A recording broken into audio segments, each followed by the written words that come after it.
Well, that was great. The sun is shining, and Mr. President-elect, this is the first inauguration in the history of America where J.Lo was the warm-up act for Chief Justice Roberts. With that, it is now my distinct honor to introduce the Chief Justice of the Supreme Court of the United States, John Roberts, to administer the presidential oath to the next President of the United States, Joseph R. Biden.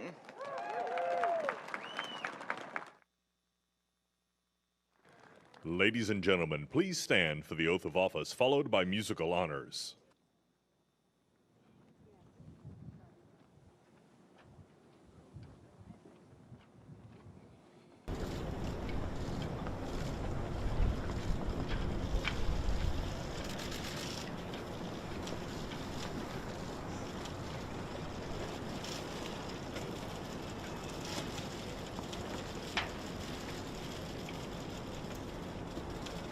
Please raise your right hand and repeat after me. I, Joseph Robinette Biden Jr., do solemnly swear. I, Joseph Robinette Biden Jr., do solemnly swear. That I will faithfully execute. The office of President of the United States. The office of President of the United States. And will, to the best of my ability. Will, to the best of my ability. Preserve, protect, and defend. Preserve, protect, and defend.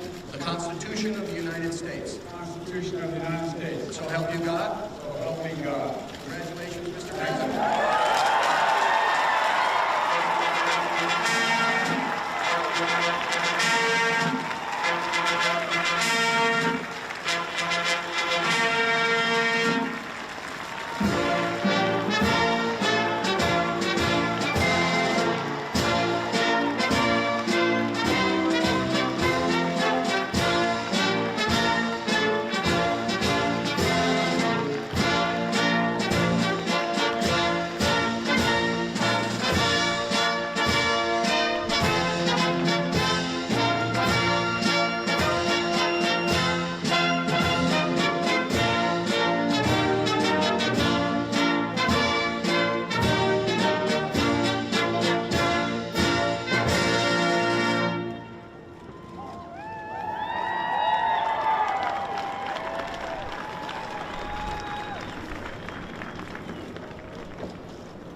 Ladies and gentlemen, please be seated.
My fellow Americans, a moment we have all been waiting for.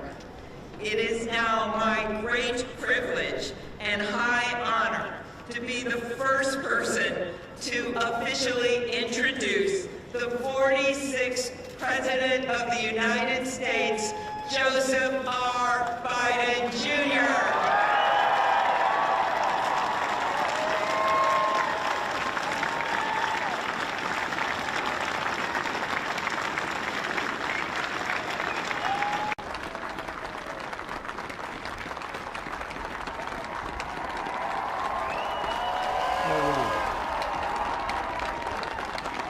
Chief Justice Roberts, Vice President Harris,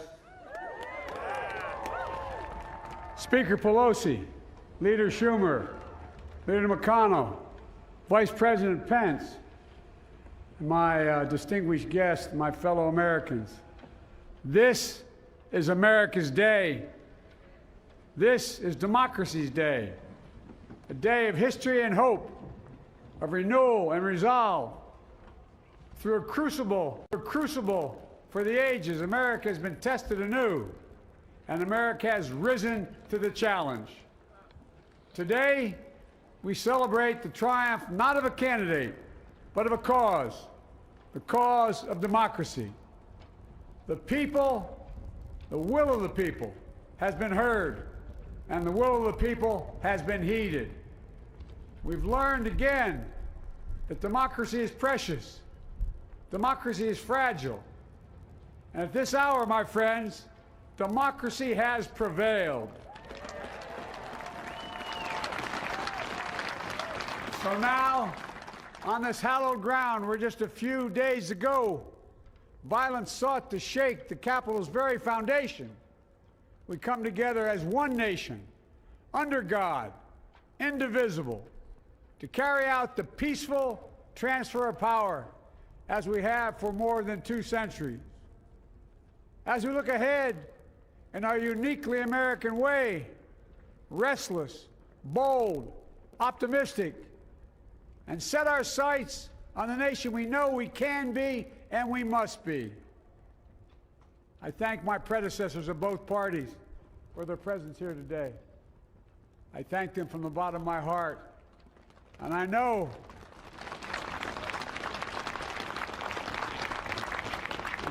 the resilience of our Constitution and the strength of our nation, as does President Carter, who I spoke with last night, who cannot be with us today, but whom we salute for his lifetime in service. I've just taken the sacred oath each of those patriots have taken, the oath first sworn by George Washington. But the American story depends not on any one of us, not on some of us, but on all of us, on we, the people, who seek a more perfect union. This is a great nation. We're a good people. And over the centuries, through storm and strife, in peace and in war, we've come so far. But we still have far to go. We'll press forward with speed and urgency, for we have much to do in this winter of peril and significant possibilities. Much to repair, much to restore, much to heal, much to build, and much to gain.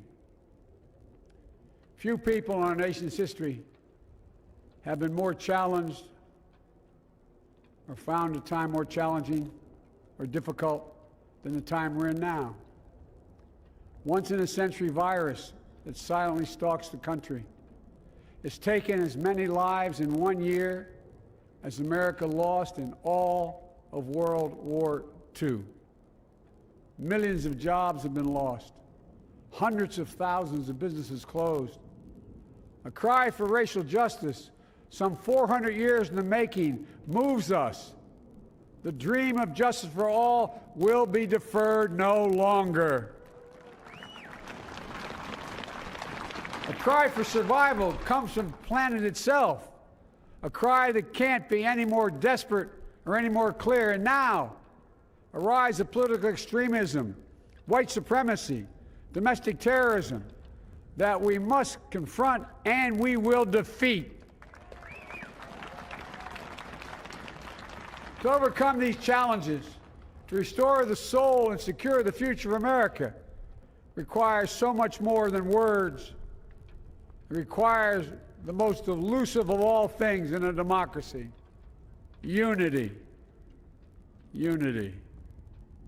In another January, on New Year's Day in 1863, Abraham Lincoln signed the Emancipation Proclamation. When he put pen to paper, the president said, and I quote, If my name ever goes down into history, it'll be for this act, and my whole soul is in it. My whole soul is in it.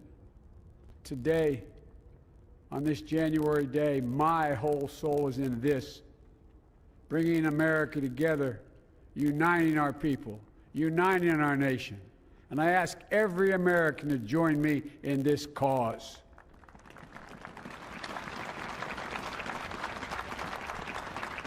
Uniting to fight the foes we face: anger, resentment and hatred, extremism, lawlessness, violence, disease, joblessness, and hopelessness.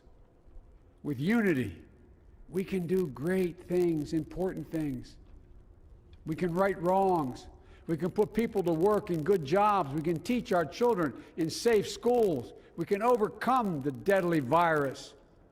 We can reward work and rebuild the middle class and make health care secure for all. We can deliver racial justice, and we can make America once again the leading force for good in the world.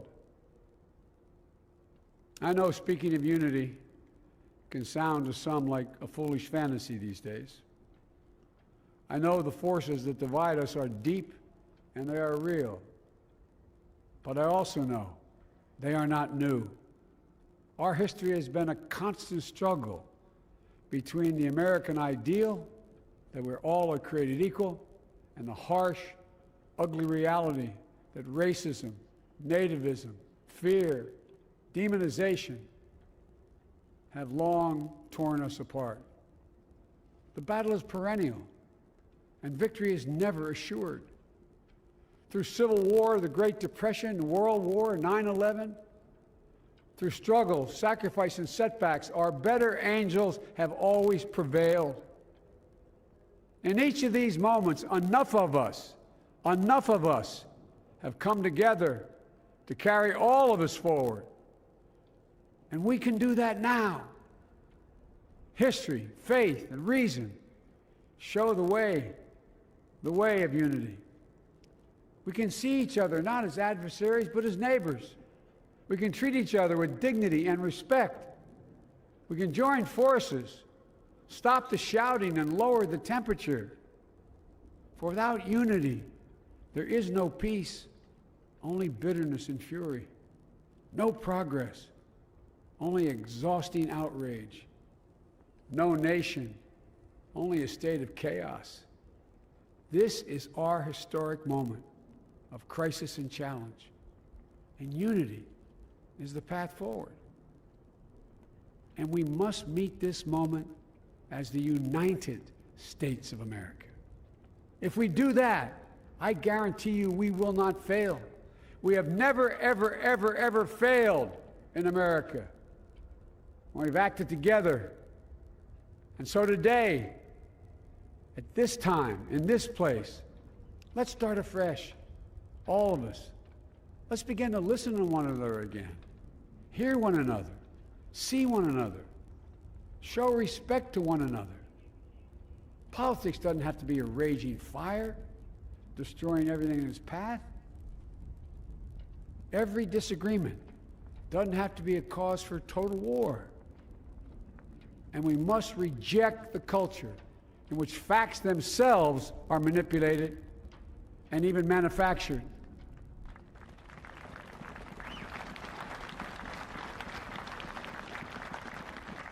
My fellow Americans, we have to be different than this. America has to be better than this. And I believe America is so much better than this. Just look around. Here we stand in the shadow of the Capitol Dome, as was mentioned earlier, completed amid the Civil War, when the Union itself was literally hanging in the balance. Yet we endured. We prevailed. Here we stand, looking out on the great mall where Dr. King spoke of his dream. Here we stand where 108 years ago, at another inaugural, thousands of protesters tried to block brave women marching for the right to vote. And today, we mark the swearing in of the first woman in American history elected to national office, Vice President Kamala Harris. Don't tell me things can't change. Here we stand, across the Potomac from Arlington Cemetery, where heroes who gave the last full measure of devotion rest in eternal peace. And here we stand, just days after a riotous mob thought they could use violence to silence the will of the people, to stop the work of our democracy, to drive us from this sacred ground. It did not happen. It will never happen. Not today, not tomorrow, not ever. Not ever.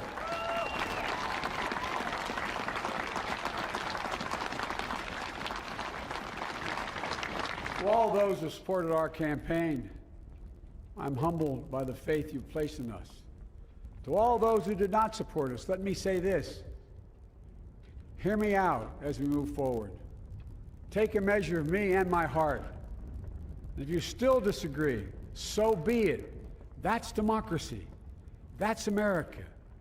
The right to dissent peaceably within the guardrails of our republic is perhaps this nation's greatest strength. Yet hear me clearly. Disagreement must not lead to disunion. And I pledge this to you. I will be a president for all Americans. All Americans. And I promise you, I will fight as hard for those who did not support me as for those who did.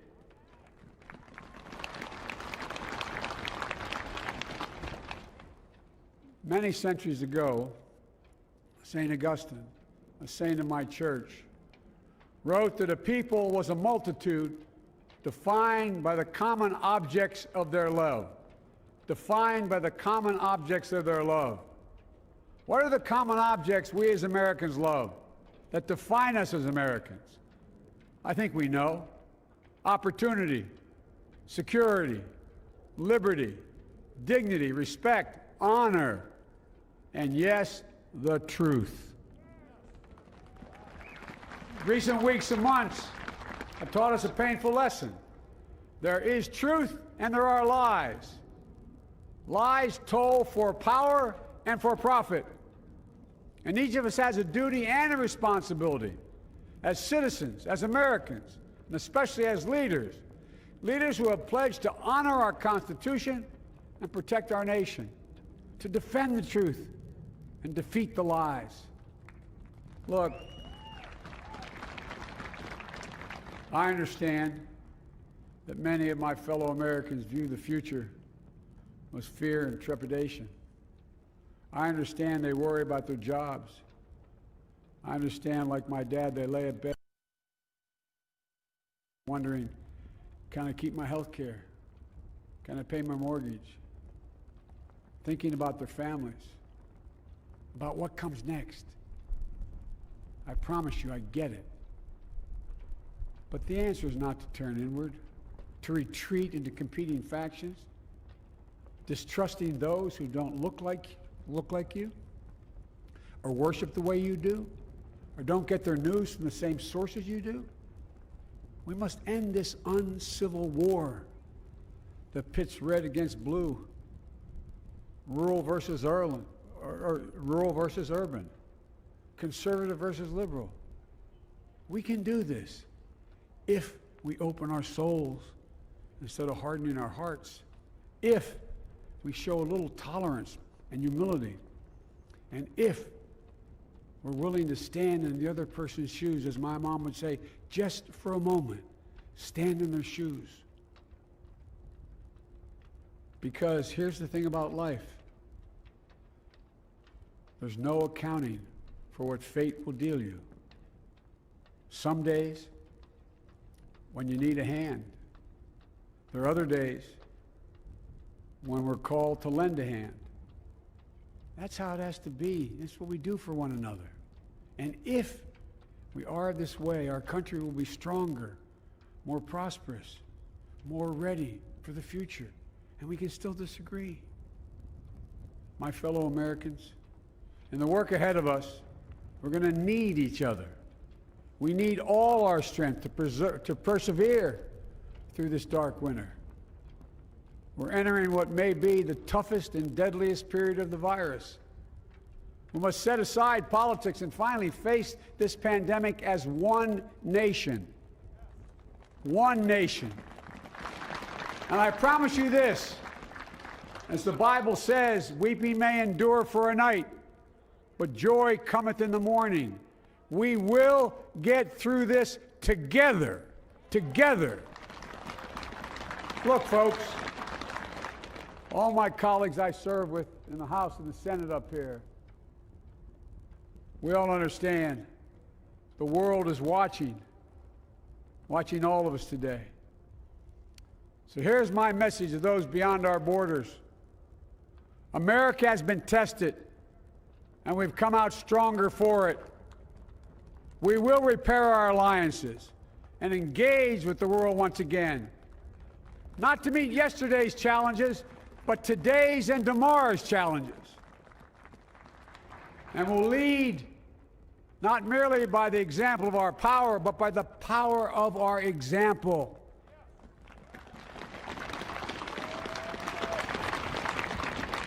We'll be a strong and trusted partner for peace, progress, and security. Look, you all know we've been through so much in this nation. And my first act as president, I'd like to ask you to join me in a moment of silent prayer. Remember all those who we lost in this past year to the pandemic. Those 400,000 fellow Americans, moms, dads, husbands, wives, sons, daughters, friends, neighbors, and co-workers. We'll honor them by becoming the people and the nation we know we can and should be. So I ask you, let's say a silent prayer for those who've lost their lives and those left behind, and for our country.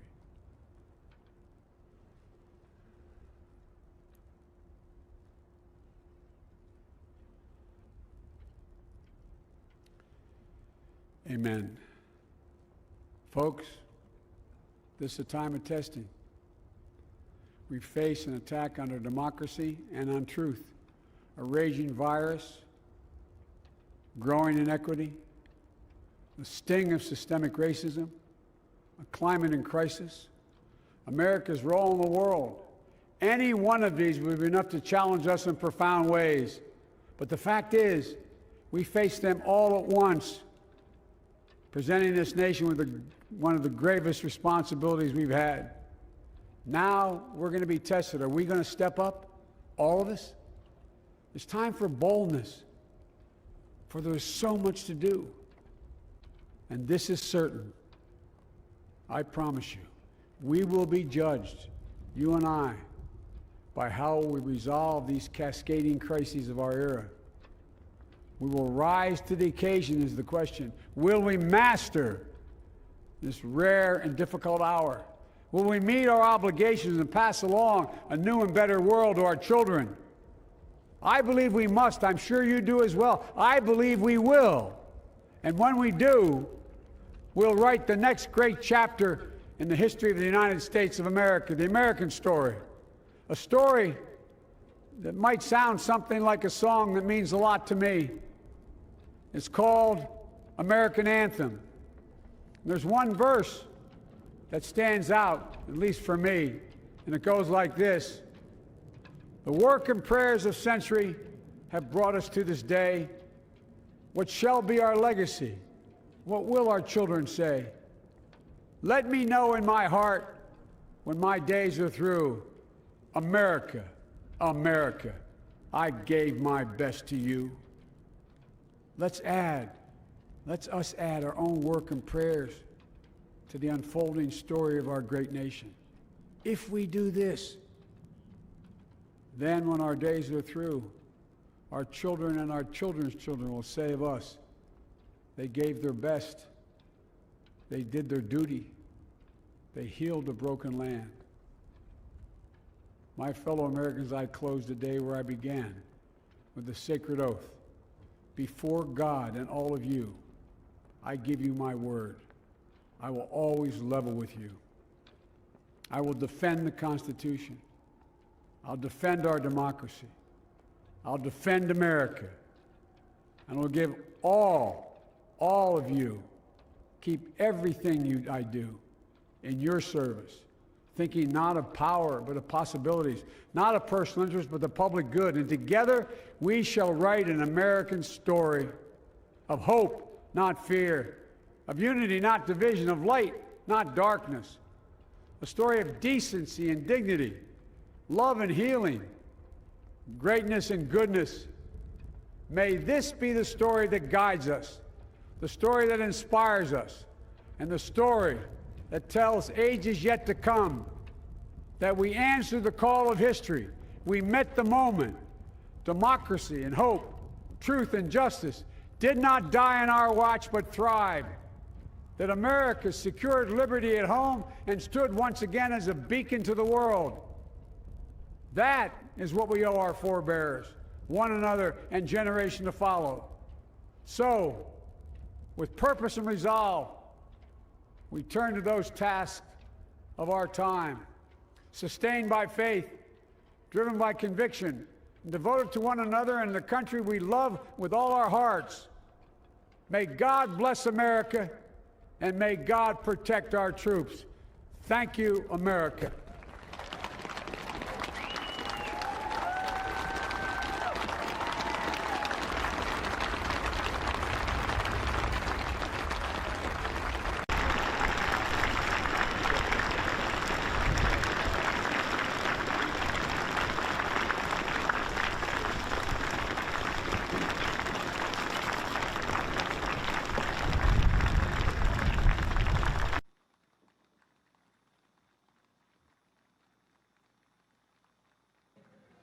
Ladies and gentlemen, please be seated.